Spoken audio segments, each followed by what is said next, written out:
ہم جب بھی اتحاد کرتے ہیں کافر سے اتحاد کر کے اپنے ہی بھائی کو مارنے لگتے ہیں. وہ جی لڑائی ہو رہی تھی, بھائی کا بھائی سے اختلاف نہیں ہوتا گھر کے اندر, پھر وہ دشمنوں کو بلا کے لاتا ہے کہ میرے بھائی کو مارو. ایسا ہوا ہے کبھی؟ اگر آپس میں اسلامی ممالک کا اختلاف ہے بھی تو کافر کو لاؤ گے مارنے کے لیے, کافر کو لاؤ گے. اور یہاں ایک آدمی قید ہوا تھا امریکہ کا, پوری دنیا کو مصیبت پڑ گئی تھی. سمجھ آ رہی ہے؟ نام لینے کی ضرورت تو نہیں, باقی سمجھ آ گئی آپ حضرات. ایک آدمی قید ہوا تھا اور انسانی حقوق کی تنظیمیں اور ہمارے اپنے اندر سے بڑے بڑے, میں روشن خیال نہیں, میں روغن خیال کہتا ہوں ان لوگوں, بڑے بڑے روغن خیال اٹھ کے کھڑے ہو گئے, جی انسانی حقوق کی بات کرو, جی ایسے ہو گیا, جی ویسے ہو گیا. لے گئے بندہ چھڑا کے. یہاں روز خون کی ندیاں بہتی ہیں. اقوام متحدہ جس سے مسلمان بھیک مانگتے پھرتے ہیں کہ مسلمانوں پہ مظالم بند کراؤ, اقوام متحدہ نے کہہ دیا کہ دنیا کی مظلوم ترین اقلیت کا نام برما کے مسلمان ہیں. اقوام متحدہ نے رپورٹ دے دی, پھر مر نہیں گئے سارے اسلامی حکمران؟ شرم اور غیرت کے ساتھ کسی گھڑے میں دفن نہیں ہو گئے؟ تمہیں للکار کے انہوں نے کہا کہ یہ سب سے مظلوم ہے, ان کا کچھ کرو. چند دن پہلے یہاں ننکانہ صاحب بے سانیوں نے جلوس نکال کے کہا مسلمانوں شرم کرو, ان کی مدد کرو. پوپ بول پڑا, پوپ بیسانیوں کہا کہ مسلمانوں کہاں ہو, کدھر ہو تم, ان کی مدد کرو, نکلو, ظلم ہو رہا ہے. پوری دنیا چیخی. آپ کے ملک میں آ کے امریکہ ڈرون حملے کر جائے تو آپ کی وزارت داخلہ کو بعد میں ہوش آتا ہو, ہمیں تو پتہ نہیں چلا, ہم تو سوئے ہوئے تھے, وہ حملہ کر گیا. اور عالمی قوانین کی مخالفت کر کے برما کی حکومت کہتی ہے کسی صحافی کو بھی ہم اندر نہیں جانے دیں گے, ہمارا ذاتی معاملہ ہے. ایسے بے شرم لوگوں کو اپنا نمائندہ بناتے ہو, جنہیں ہوش تک نہیں اس بات کی. ہم نے کلمہ پڑھا ہوا ہے نبی پاک صلی اللہ علیہ وسلم کا, میرے رسول پاک سید عالم نور مجسم صلی اللہ علیہ وسلم نے جو لوگ تیار فرمائے, نیند تو نہیں آ رہی آپ حضرات, نبی پاک نے جو لوگ تیار فرمائے, حضرت کعب بن مالک رضی اللہ تعالی, حضور نے فرمایا چلو تبوک پہ میرے ساتھ, سارے چلو, سب تیار ہو گئے. حضرت کعب بن مالک فرماتے مجھے گھوڑا بڑا دوڑانا آتا تھا, نیزہ بڑا چلانا آتا تھا, تلوار کا میں بڑا دھنی تھا, میں مالدار بھی تھا, میرے پاس بڑی وسائل تھے. حضور چلے گئے تو میں نے, یہ بخاری ہے, فرماتے ہیں میں نے سوچا کہ میں چلا جاؤں گا, کل میں گھوڑا دوڑاؤں گا, میں نے پیچھے پہنچ جانا, پرسوں چلا جاؤں گا, ترسوں بس سستی ہو گئی, نہ جا سکا. فرماتے ہیں وقت بیت گیا, حضور چلے گئے, آج جاتا ہوں کل جاتا ہوں, اسی میں حالات سارے گزر گئے, حتیٰ کہ اللہ کے رسول واپس آ گئے. فرماتے ہیں کچھ بوڑھے تھے جو نہ جا سکے اور کچھ منافق تھے جو حضور کے ساتھ جہاد پہ نہ جا سکے. آپ فرماتے ہیں میں جوان بھی تھا, تیر انداز بھی تھا, اور دنیا عرب سارا جانتا تھا کہ مالدار بھی ہے, اللہ تعالیٰ کی دی ہوئی بڑی نعمتیں تھی. میں نہ گیا اور ہو غلطی گئی, سستی گئی. فرماتے ہیں حضور مدینے میں آئے, جب مسجد نبی میں بیٹھے تو منافق آ کے بہانے کرنے لگے. کوئی کہنے لگا بچی بڑی بیمار تھی, کوئی کہنے لگا حضور کل ہی صحیح ہوا ہوں. فرماتے مجھے بھی پتا تھا, اور پتا مصطفیٰ کو بھی تھا جھوٹ بول رہے ہیں, حضور کو پتا تھا, پر وہ بہانے کرتے, حضور قبول کرتے. میں چلو جاؤ کہا. فرماتے ہیں ایک منٹ کے لیے مجھے بھی وسوسہ آیا کہ کوئی بہانہ نہ کر دوں, لیکن پھر میں نے سوچا بہانہ کس کے سامنے کروں جسے اللہ تبارک و تعالیٰ نے نبوت کی آنکھ عطا فرمائی ہوئی ہے, اس محبوب کے سامنے بہانہ. اس خیال آیا مسلمان نیک و بد پہچان جاتے ہیں, محمد آدمی کے دل کی باتیں جان جاتے ہیں, کدھر بہانہ کروں, حضور کو تو سارا پتا ہے. فرماتے میں گیا, حضور نے پوچھا کیوں نہیں آئے, اور پوچھا بھی مسکرا کے, کیوں نہیں آیا, مسکرا کے پوچھا. فرماتے ہیں میں نے سچ سچ بولا, میں نے کہا یا رسول اللہ سستی ہو گئی, حضور غلطی ہو گئی. جو بہانے لگا رہے تھے ان کو آزادی مل گئی, اور مکتب عشق کا دستور نرالا دیکھا, اس کو چھٹی نہ ملی جس نے سبق یاد کیا. فرماتے ہیں ان کو چھٹی مل گئی. میں نے کہا حضور غلطی ہو گئی, تو نبی پاک نے فرمایا اس سے کوئی بندہ کلام نہ کرے, خبردار میرے ساتھ بھی گفتگو نہ کرنا. حضرت کعب بن مالک فرماتے ہیں میرا چچا زاد بھائی, خالہ زاد بھائی سارے رہتے تھے, میں کسی کو سلام لیتا تو کوئی جواب بھی نہیں دیتا تھا. فرماتے ہیں میں مسجد میں نماز پڑھنے آتا, پر صحابہ کرام کو حضور نے منع کر دیا تو مدینے کی گلیاں بھی ناآشنا ہو گئی. فرماتے مجھے یوں لگتا تھا کہ مدینے کے در و دیوار بھی مجھ سے کلام نہیں کرتے. میں وہاں دعا منگیا کرو سنگیو کتے مرشد نہ رس جاوے. اے جنہاں دے پیر رس جاندے او جیوندے ہی مرے رہندے. کہا اس طرح لگا کہ جیسے حالات بگڑ گئے سارے میرے حق میں. آپ فرماتے ہیں میں مسجد میں آ کے بیٹھتا تو جب مجھے پتا تھا میں جب آنکھیں ادھر کرتا تو حضور مجھے دیکھتے, اور جب میں نبی پاک کو دیکھتا تو حضور چہرہ پھیر لیتے. بول پڑے خواجہ غلام فرید صاحب, کہنے لگے میں ویکھاں تے میرا یار نہ ویکھے, جے میں نام ویکھاں تے او ویکھے. ایڈے نصیب کتھوں تتڑی دے او میرے وچ ویکھن دے ویکھے. غلام فریدا او بوے یار دے مریے پاویں ویکھے یا نہ ویکھے. آپ فرماتے میں سید عالم صلی اللہ علیہ وسلم کو دیکھتا تو حضور رخ انور پھیر لیتے. حضرت کعب بن مالک رضی اللہ تعالیٰ عنہ فرماتے ہیں کہ حضور کا حکم آیا کہ بیوی کو علیحدہ کر دو. بار پہلے کوئی نہیں بات کرتا, اب کہا بیوی کو علیحدہ کر دو. تو میں نے کہا حضور طلاق دے دوں. فرمایا نہیں میں کہ بھیج دو, طلاق نہیں دینی. فرماتے ہیں بال بچہ بھی چلا گیا, نہ گھر میں کوئی نہ باہر کوئی, تنے تنہا. آپ فرماتے ہیں زمانہ جانتا تھا, عرب کے صوبوں میں بات پھیل گئی کہ کعب بن مالک جیسا سردار, مالدار, گھوڑ سوار, تیر انداز, نیزہ باز, اتنا بڑا سیانہ سنجیدہ آدمی جدا کر دیا نبی پاک نے. فرماتے ہیں غسان کے عیسائی بادشاہ نے مجھے خط لکھا. حضرت کعب فرماتے ہیں بڑی آزمائش تھی پر یہ مصیبت سب سے بڑی تھی. غسان کے عیسائی بادشاہ نے خط لکھا. اس کا آدمی مجھے ڈھونڈتا پھرتا مدینے میں, میں ملا تو خط اس نے مجھے دیا. خط میں یہ نہیں لکھا تھا کہ کافر ہو جاؤ معاذ اللہ, یہ نہیں لکھا تھا عیسائی ہو جاؤ. اس نے خط میں لکھا کہ کعب ہم نے سنا ہے تمہارے نبی نے تمہیں چھوڑ دیا, ناراض ہو گئے. تم تو اس قابل تھے کہ صوبے کے گورنر بنائے جاتے, تم تو بڑے عہدے کے قابل تھے, تمہاری تو شہرت ہے سارے علاقوں میں. تم آ جاؤ ہمارے پاس, ہم تمہیں بہت بڑا عہدہ دے دیں گے. حضرت کعب بن مالک فرماتے ہیں اب میری چیخیں نکلی, اب میں تڑپ کے رویا. میں نے وہ اس کا خط پکڑا اور جلتے ہوئے تنور میں ڈالا اور مسجد نبی میں سر سجدے میں رکھ کے میں نے کہا اے اللہ میرا ایمان اتنا ہی مشکوک ہو گیا ہے کہ کافر کہتے ہیں میں ان کے ساتھ مل جاؤں گا. اے اللہ میرا ایمان اتنا مشکوک, کافر سمجھنے لگے ہیں کہ میں مسلمانوں کو چھوڑ کے ان سے اتحاد کروں گا. یہاں لوگ کہتے ہیں ہم نے پریشر کے لیے ان کو ساتھ ملایا, ہم نے پریشر کے لیے کافر سے سمجھوتا کرو گے, اپنے بھائی پر ظلم کرنے کے لیے بے ایمانوں کے ساتھ دوستی کرو گے. حضرت کعب بن مالک فرماتے میں نے تندور میں ڈالا, میں تڑپ کے رویا. میں نے کہا اے اللہ میرا اتنا امتحان نہ لے کہ کافر سوچنے لگے کہ میں اس سے سمجھوتا کروں گا. اے اللہ مہربانی فرما, اتنا امتحان نہ لے. روتے روتے گھر گیا, سحری تک روتا رہا. ایک آدمی دوڑا آیا, کہنے لگا کعب جلدی چل, حضرت جبریل آ گئے ہیں, اللہ نے تیری توبہ قبول فرما لی ہے, رسول پاک نے تجھے یاد فرمایا ہے, چل آ جا. حضرت کعب بن مالک فرماتے میں قدموں میں گرا اور میں نے کہا محبوبہ میرا سارا ہی مال لے لے, حضور میری ساری صلاحیتیں لے لے, رکھ لیں سارا کچھ, مجھے وہ مال نہیں چاہیے جو آپ کے دروازے سے دور کر دے. حضور وہ دولتیں میرے کس کام کی جو آپ کے دروازے سے دور کر دے. بے نور بے چراغ جو محفل ہو پھونک دو, اعظم بلا سے اپنی وہ ہستی ہی کیوں نہ ہو, جو چیز اس کی راہ میں حائل ہو پھونک دو.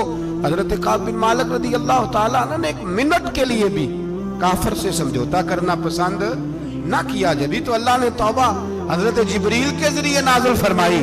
میرے بھائی یہاں منٹ پہ سمجھوتا ہے, منٹ پہ بڑا رولا ڈالتے ہم, بڑا شور ہے چائنا کی دوستی, چائنا جیسے کہے برما کی حکومت ویسے کرتی ہے. اس کا در اثر اور رسوخ ہے ان کا. آپ نے کیوں نہیں ان سے کہا کہ ان کو منع کریں؟ میں چائنا کی بات نہیں چھیڑنا چاہتا, ورنہ میں اس پر بھی کچھ باتیں عرض کروں کہ وہ جو آپ کے ان ساتھ ان کی دوستی ہے اس کا پس منظر کیا ہے. یہ تو چائنا میں بسنے والوں سے پوچھو نا, جہاں مسجد بنانا بڑا مشکل ہے, جہاں نماز پڑھنا روزہ رکھنا بڑا مشکل ہے. کاہے کی دوستی, کس طرح کی دوستی؟ قرآن مجید نے بیان کر دیا کافر تم سے راضی نہیں ہو سکتا حتی تتبعوا ملتہم, جب تک تم ان کے دین کی پیروی نہ کرو اتنی دیر کافر راضی ہو سکتا تو مسلمان کیسے راضی ہو جاتا ہے؟ بھائی میرے مصطفیٰ کریم سید عالم صلی اللہ علیہ وسلم کی امت کے جو اجزاء ترکیبی جو بنائے امت قرآن نے بیان فرمائے، ان میں پہلا یہ ہے کہ اشداء علی الکفار، مسلمان کافر پر سخت ہوتا ہے، اور دوسرے نمبر پہ فرمایا رحماء بینہم، آپس میں رحم دے۔ آپس میں ایک وہ منظر تھا، حضرت عمر نے جب اپنے سگے ماموں کو لتاڑا، جناب ابو عبیدہ بن جراح نے باپ کو قتل کیا، مصعب ابن عمیر نے بھائی کو قتل کیا، ایک وہ منظر تھا۔ ایک وہ منظر تھا جب مسلمان مکے سے مدینے آئے، مدینہ طیبہ پہنچے تو مصطفیٰ کریم نے فرمایا یہ تمہارے بھائی ہیں، بس بات ختم ہو گئی، یہ تمہارے، بھائی اتنی سی بات ہے، یہ تمہارے، اس سے زیادہ نہیں، کوئی لمبا خطبہ نہیں نبی پاک نے دیا، فرمایا یہ تمہارے اپنے بھائیوں کی مدد کرو۔ حد ہو گئی مدد کرنے کی، بھائی کا بازو پکڑا، گھر لے گئے، کہنے لگے یہ 15 کلے میرے ہیں، 6 جو تمہیں پسند آتے ہیں رکھ لو، تمہارے ہو گئے۔ گھر کا سامان بستر رضائیاں تک نکال کے دروازے کے اندر رکھے، بھائی سے کہا یار جو تجھے اچھا لگتا رکھ لے، آدھا تیرا آدھا میرا۔ یہاں تک ایک وہ موقع جب اشداء علی الکفار، ایک یہ موقع رحماء بینہم، صحابہ کرام علیہم رضوان میں سے کسی کے پاس 2 باغ تھے، ایک میں کھجوریں زیادہ پکی، ایک میں کم پکی۔ جب وہ اپنے بھائی کو دینے لگا تو اس نے کہا تجھے رسول اللہ نے میرا بھائی بنایا ہے، تجھے وہ والا باغ دوں گا جس کی کھجوریں زیادہ پکی ہوئی ہیں، وہ والا باغ دوں گا، کھجوریں زیادہ پکی ہوئی۔ اور یار تاریخ عالم نے یہ نظارہ نہیں دیکھا کہ وہاں سے ایک شخص آیا غریب ہے، رشتہ نہیں ملتا، یہاں ایک شخص نے کیا کیا، اس کو اپنے خاندان سے اپنے گھر سے رشتہ بھی دیا، کہا بھائی ہے، اس کو یہاں بسانا ہے، رکھنا ہے، لانا ہے۔ کوئی تہذیب کا ٹکراؤ نہیں ہوا، کوئی ان لوگوں کے آپس میں جھگڑے نہیں ہوئے، کوئی نہیں کہا کہ یہ مہاجر ہے یہ انصار ہے، کوئی کسی جگہ نہیں کہا تمہارا کھانا پینا رہنا سہنا الگ ہے، کوئی کسی جگہ بحث نہیں ہوئی، آدھا بانٹ کے دیا۔ اور پھر بھائی چارے کا حال یہ تھا کہ تبوک کے بعد جب بڑا مال آیا نا مسلمانوں کے پاس، ڈھیر لگ گئے، بحرین سے مال آیا تو ڈھیروں لگ گئے، تو رسول پاک صلی اللہ علیہ وسلم نے انصار مدینہ کو بلایا، مدینے والوں کو، فرمایا تم نے بڑا احسار کیا تھا اپنے بھائیوں پر، تم نے اپنی آدھی جائیدادیں دے دی تھی، تم نے رحماء بینہم کا پورا مظاہرہ عملاً کر کے دکھایا تھا، اب مال آ گیا ہے، 2 آپشن میں تمہیں دیتا ہوں، 2 قسم کی ترجیحات، ایک چیز قبول کر لو۔ کہا یا رسول اللہ صلی اللہ علیہ وسلم حکم فرمائیے۔ فرمایا یہاں تو جو مال تم نے اپنے مہاجر بھائیوں کو دیا ہے وہ واپس لے لو، وہ تم واپس لے لو، اور یہ جو مال آیا یہ میں ان میں بانٹ دیتا ہوں، یا اس طرح کرو کہ میں یہ مال تمہارے درمیان آپس میں آدھا آدھا بانٹ دیتا ہوں، یہاں تمہیں کچھ فیصد زیادہ دے دیتے ہیں انہیں کم دے دیتے ہیں۔ بات ہو رہی تھی، انصار چپ تھے، حضور نے فرمایا بولتے کیوں نہیں، پتہ محبوب کو بھی ہے کہ یہ بولیں گے تو مجھے بھی ٹھنڈ پڑے گی اور قیامت تک ساری امت کو سکون ملے گا۔ فرمایا بولو، تو انصار مدینہ بولے تو رو کے بولے، کہا محبوبہ ہم نے مال کیا کرنا ہے، ہمارے پاس رسول پاک جو موجود ہے، یا رسول اللہ ہم نے کیا کرنا ہے مال کا، حضور جو اب آیا یہ بھی سارا انہیں دے دے، جو ہم نے دیا تھا انہیں وہ بھی ان کے پاس رہنے دیں، اور یا رسول اللہ جو بعد میں آئے وہ بھی انہیں دے دیں۔ ہماری شرط یہ ہے کہ ہمارے درمیان اللہ کے رسول موجود رہنے چاہیے، محبوب ہمارے درمیان رہیں، مال و دولت کی ہمیں ضرورت ہے، یہ رحماء بینہم، آپس میں بانٹ کے ہر چیز اپنے بھائیوں کو دے دی۔ حضرت عمر عیسائی بادشاہ ٹائم مانگتا تو کہتا کوئی ٹائم نہیں، چل دوڑ جاؤ۔ ملک شام جاتے ہیں، جب فتح ہوتے ہیں حضرت سعد بن ابی وقاص بلاتے ہیں، شام جاتے ہیں، تو حضرت عمر کہتے ہیں شام آئے ہیں یار، سب سے پہلا کام یہ کر بلال کا تو پتہ کر، یہاں سنا ہے بلال حبشی کا مکان بھی کہیں نیڑے نیڑے ہے، پتہ تو کر۔ حضرت بلال حبشی حضرت سیدنا سعد کہنے لگے حضور بلا نہ لیں، فرمایا نہیں، وہ مصطفیٰ کا غلام ہے تو میرا تو امام ہے، میں گھر ملنے جاؤں گا، گھر رحماء بینہم، کالے رنگ کے حبشی غلام سیدنا بلال حبشی کو ملنے گھر گئے، اور جناب عمر جا کے بیٹھک میں انتظار کرنے لگے، گویا ڈرائنگ روم میں بیٹھے انتظار ہونے لگا۔ جناب سیدنا بلال آئے تو حضرت عمر اٹھ کے کھڑے ہوئے۔ ملک شام کے لوگوں نے یہ منظر عجیب دیکھا کہ جناب عمر فاروق ایک حبشی کے لیے کھڑے ہوئے، اور جب کھڑے ہوئے تو حضرت بلال کہنے لگے عمر بیٹھ جاؤ، یہ کیا کر رہے ہو؟ تو حضرت سیدنا عمر رو پڑے، کہنے لگے بلال تو حبشی پہلے تھا، جب سے رسول اللہ کا غلام بنا ہے ساری امت کا امام بن گیا، ساری امت کا تو امام بن گیا ہے جب سے تو نبی پاک صلی اللہ تعالی علیہ وسلم کا غلام بنا۔ بھائی یاد رکھے جب اشداء علی الکفار کی بات تھی تو اپنے سگے قتل ہو گئے، اور جب رحماء بینہم کی بات تھی تو پھر یہ نہیں دیکھا یہ حبشی ہے۔ توجہ ہے میری بات پر؟ جاگ رہے نا آپ لوگ؟ ادھر دیکھیں، پھر یہ نہیں دیکھا کہ یہ حبشی ہے، یہ رومی ہے، یہ کون ہے، پھر یہ دیکھا کہ یہ رسول اللہ کا غلام ہے صلی اللہ۔ ہمارے ہاں تو نفرتیں پھیل گئی ہیں، وہ بس کرو جی بنگالیوں سے جان چھڑاؤ، وہ بس کرو جی فلانے سے، وہ بس کر یار، رہن سہن اپنا اپنا ہوتا ہے، لیکن مسلمان جس طرح کا بھی ہو اس کے ساتھ نفرت کرنے کی اجازت نہیں ہے۔ پہلی بات اشداء علی الکفار، دوسری بات رحماء بین، اب تیسری بات ہے تراہم رکعا سجدا یبتغون فضلا من اللہ ورضوانا۔ میں نے جو شروع میں بات کی تھی نا کہ اگر خانہ کعبہ میں 40-50 لاکھ حاجی مل کے دعائی مانگ لیتا، دعائی مانگ لیتا مل کے تو کمال ہو جاتا۔ حضرت ابو بکر صدیق رضی اللہ تعالیٰ عنہ سے کسی نے پوچھا تھا بدر میں فتح کیسے ہوئی؟ اب بھی مسلمان کہتے ہیں نہیں جی کیسے لڑیں گے جی، ہمیں اپنا بڑا مسئلہ ہے۔ یہ کمزور لوگوں کی باتیں، کمزور جو خدا والے ہوتے ہیں ان کی یہ سوچ نہیں ہوتی۔ یہ آرزوئے کرم اور میں آپ سے کروں، یہ بھیک اس کو جیتیے جس کا خدا نہ ہو۔ یہ کمزور لوگ ہیں جو کہتے ہیں نہیں کیسے ہوگا، کس طرح ہوگا، جن کو پتا ہو کہ ہماری غیبی طاقت ہے ہماری۔ حضرت ابو بکر صدیق رضی اللہ تعالیٰ پوچھا جناب بدر میں کیسے جیت گئے؟ تلواریں زیادہ تھی، نیزے زیادہ تھے، یا آپ کو جاسوسی زیادہ تھی، پتہ زیادہ تھا کہ یوں قابو آئیں گے کافر؟ تو ابو بکر صدیق فرمانے لگے نہ نیزوں سے جیتے نہ تلواروں سے جیتے، ہم جو بدر میں جیتے ہیں تو مصطفیٰ کی نمازوں سے جیتے ہیں۔ ہمیں جو بدر میں کامیابی ملی تو رسول اللہ کی دعاؤں کی برکت سے ملی۔ فرمانے لگے کافر ساری رات شرابیں پیتے رہے، ساری رات وہ ناچ گانے میں مصروف رہے، اور میں حضور کے خیمے میں موجود تھا، نبی پاک ساری رات نماز پڑھتے رہے، ساری رات حضور نماز پڑھتے رہے، ساری رات اللہ سے دعا کرتے رہے۔ فرمایا صبح جو کامیابی ملی تو یہ مصطفیٰ کی نمازوں کی برکت سے ملی۔ ایک بزرگ کی میں بات سن رہا تھا، وہ کہہ رہے تھے اب نمازیں عبادتیں ریاضتیں بعد میں کرنا، پہلے جہاد کرو۔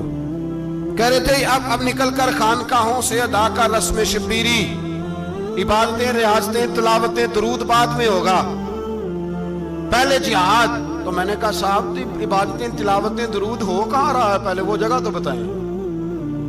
خانقاہوں پہ تو عرس ہو رہا ہے، سال کے بعد ڈھول لگ رہا ہے۔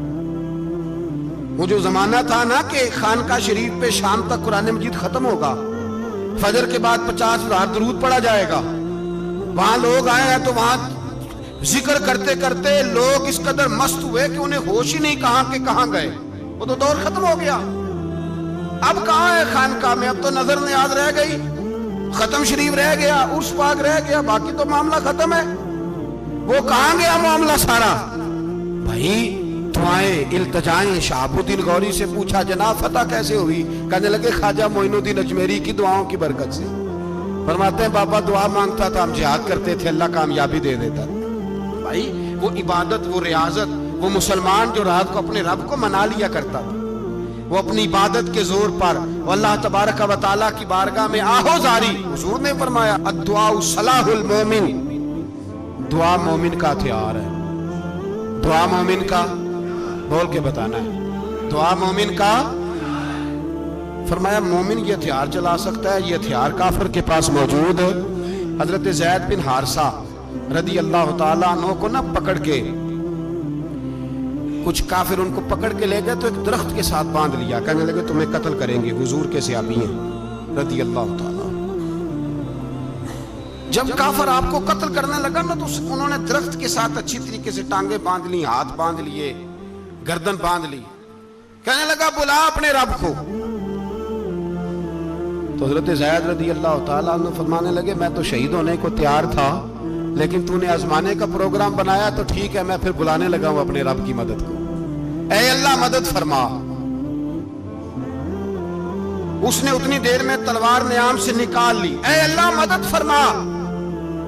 اس نے جب تک دونوں ہاتھوں میں تلوار سونت لی، اے اللہ مدد فرما۔ جب تیسری بار آپ نے یہ کہا تو اس نے تلوار اٹھائی، کہا اللہ مدد فرما۔ حضرت زید رضی اللہ تعالیٰ عنہ کہتے ہیں جب چوتھی بار میری زبان سے لفظ نکلے، کافر کے ہاتھ میں تلوار تھی پر گردن بھی اس کی کٹ کے نیچے گر گئی، کہ گردن کٹ کے اسی وقت نیچے گری۔ مجھے کسی نے کھولا، نہ مارنے والا نظر آیا، نہ گردن کاٹنے والا نظر آیا، نہ مجھے کھولنے والا۔ تو میں نے کہا آنے والے تو بتا تو سوئی تو کون ہے؟ تو کہنے لگے میں جبریل امین ہوں، میں جبریل امین ہوں، میں جبریل، مجھے دشمنوں نہ چھیڑو، میرا ہے کوئی جہاں میں، مجھے دشمنوں نہ چھیڑو، میرا ہے کوئی جہاں میں ابھی پکار لوں گا، نہیں دور ہے مدینہ۔ کہا جب تو نے، حضرت جبریل کہنے لگے جب تو نے پہلی دفعہ کہا نا اللہ مدد فرما تو میں سدرۃ المنتہا پہ تھا، مجھے حکم ہوا جبریل دیر نہ کرنا۔ فرماتے ہیں جب دوسری دفعہ تو نے کہا نا اللہ مدد فرما تو میں 7ویں آسمان پہ تھا، اور جب تیسری دفعہ کہا مدد فرما تو میں پہلے آسمان پہ تھا، اور فرمایا جب تو نے کہا چوتھی دفعہ اللہ مدد فرما تو میں تیرے سرانے کھڑا تھا، میں تیرے سرانے۔ تو بھائی اب تو اجتماعی دعا بھی نہیں رہی ہماری، اب بھی ہم کہتے ہیں کریں گے بات، سفیر کو بلائیں گے، ہم نے کہا ہے اس کو تو مان جائے گا وہ آپ کی بات؟ وہ بچے کاٹ رہا ہے تو اس کو گھر بلا رہا ہے۔ ابھی تک ایک اتنا سا سٹینڈ کہ ان کا جو دفتر ہے سفارت خانہ وہ بند کر دیا جائے، اتنی بھی توفیق نہیں ہوئی۔ کہتے ہیں ٹھیک ہے شور شروع ہو رہا ہے بس چپ کر دیں گے سارے۔ خدا را خواب غفلت سے اٹھو، بیداری حاصل کرو، اور کچھ نہیں ہو سکتا تو کھل کے دعا تو مانگو ان کے لیے دعا تو مانگو۔ اللہ بڑا کریم ہے، وہ جب مدد کرنے پہ آتا ہے تو پھر بڑے بڑے کافروں کے مقابلے میں اپنے بندوں کی مدد فرماتا ہے۔ اور میں یہ پیغام دینا چاہتا ہوں عالم کفر کو بھی، یاد رکھیں رب کریم جب مدد کرنے پہ آئے تو اکیلے حضرت ابراہیم اور ایک طرف پوری ملت ہو تو اللہ اپنے خلیل کو بچا لیا کرتا ہے۔ رب کریم کی رحمت کاملہ جب فیصلہ کر لیتی ہے تو پھر نمرود جیسے سپر پاور طاقت کو رب کریم مچھر سے مروا دیا کرتا ہے۔ اللہ تبارک و تعالی، یہ تو مسلمان کا دعا والا سوتا ہی، وہ نکل کر خانقاہوں سے ادا کر رسم شبیری، یہ تو تب ہوگا جب خانقاہ کے اندر کوئی ذکر فکر عبادت ہو رہی ہو، اور جب وہاں حال ہی کوئی نہیں، وہاں تو رقص و سرور ہے، وہاں تو بات جھوٹی تعریفیں ہیں، ہر آدمی نے ایک بندہ ساتھ رکھا ہوا ہے تعریفیں کرنے کرانے والا، تو معاملہ ہی اور ہو گیا ہے۔ میرے بھائی عبادت کی لذت حضرت سیدنا عمر فاروق، سب بولیے رضی اللہ تعالی، حضرت عمر فاروق رضی اللہ تعالیٰ عنہ کا مبارک زمانہ ہے۔ حضرت عمر نے فوج بھیجی ایران کے حکمران کے ساتھ جہاد کرنے۔ ایران کے بادشاہ نے 2 عیسائی جاسوس بھیجے، کہنے لگا ذرا پتہ تو کرو مسلمانوں کا رات کا طریقہ کیا ہے، میں صف بندی کراتا ہوں۔ وہ ساری رات صف بندی کراتا رہا، 2 جاسوس آئے مسلمانوں کی معلومات کرنے، معلومات کر کے جب واپس گئے تو حضرت عمر فاروق رضی اللہ تعالیٰ عنہ کے سپاہیوں کو دیکھا، غور سے پلٹے تو بادشاہ کہنے لگا کیا حال دیکھ کے آئے ہو؟ کہنے لگا سارے مسلح پہ بیٹھے ہوئے، جتنے گھنٹے ہم وہاں رہے ہیں مجاہدین مسلح پہ رہے ہیں، یوں لگتا ہے جیسے ان کا دنیا داری سے کوئی تعلق۔ اور کہنے لگے بادشاہ کوئی ایسی طاقت ہے جس کو وہ بلا رہے تھے، کوئی ایسی قوت ہے جس کو وہ پکار رہے تھے، ہمیں بھی وہاں کھڑے ہو کے محسوس ہوتا تھا کہ ہاں کوئی ہے جو آ جائے گا ان کی مدد کے لیے، کوئی ہے جو پہنچے گا ان کی مدد کرے گا۔ ایران کا بادشاہ کہنے لگا مجھے سمجھ آ گئی ہے، وہ جسم کی طاقت سے ہی نہیں لڑتے، وہ کوئی غیبی طاقت ہے جس سے وہ لڑتے۔ بھائی وہ غیبی طاقت بھی تو ہمارے پاس ہم نے ناراض کر لیا نا، وہ بھی تو نہیں نا، مسجد کا رخ بھی تو کوئی نہیں۔ اور میں نے پچھلے جمعے بھی کہا تھا پھر کہتا ہوں، وہن ہو گیا امت کو۔ نبی پاک نے فرمایا امت کو وہ کیا ہے، دنیا سے محبت ہو گئی ہے، موت سے کراہت ہو گئی، وہن ہے۔ صحابہ کرام کو موت سے بڑا پیار تھا، موت سے بڑی محبت کر، ہماری طرح نہیں، وہ کہتے تھے مریں گے تو منو مٹی، تو وہاں ٹھیک ہے عذاب قبر حق ہے، لیکن میں کہا کرتا ہوں سالوں کے بعد جو پردیس سے ماں کے پاس آئے، ماں اسے عذاب نہیں دیتی، اس کا ماتھا چوما کرتی ہے۔ اور بھائی جو رب کریم کی بارگاہ میں جائے گا تیرا کیا خیال ہے، گل سڑ جائے گا؟ مدینے والے حبیب نے فرمایا قبر المومن روضۃ من ریاض الجنہ، فرمایا میرا مومن جب قبر میں جاتا ہے تو اللہ جنت کے سارے دروازے کھول دیتا ہے،